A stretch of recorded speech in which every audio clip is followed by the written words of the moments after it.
कमर की दर्द के मरीज, बैक पेन। मेरे पास बहुत सारे मरीज हैं जो कमर की दर्द में मुब्तला हैं।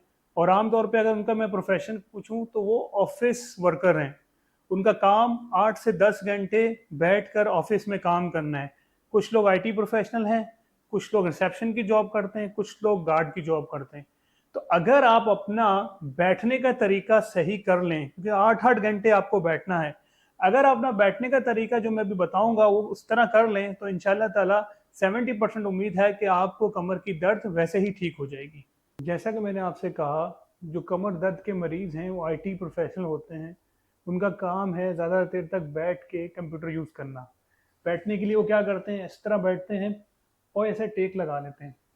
इस तरह करने से क्या होता है, ये जो स्पेस है कमर की, ये देखें, ये स्पेस अगर आपको दिख रही है, ये स्पेस रह जाती है और कमर की जो पोजीशन है वो खराब हो जाती है। इस पोजीशन में अगर रेगुलर कोई काम करेगा, इस पोजीशन में अगर रेगुलर काम करेगा 6 से 8 घंटे, तो ऑब्वियसली उसकी जो नॉर्मल एनाटमी है कमर की वो खराब हो जाएगी।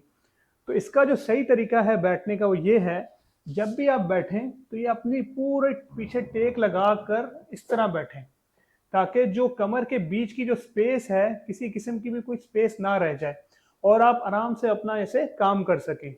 और 1 से 2 घंटे बैठने के बाद थोड़ा सा चहलकदमी ज़रूर कर लें।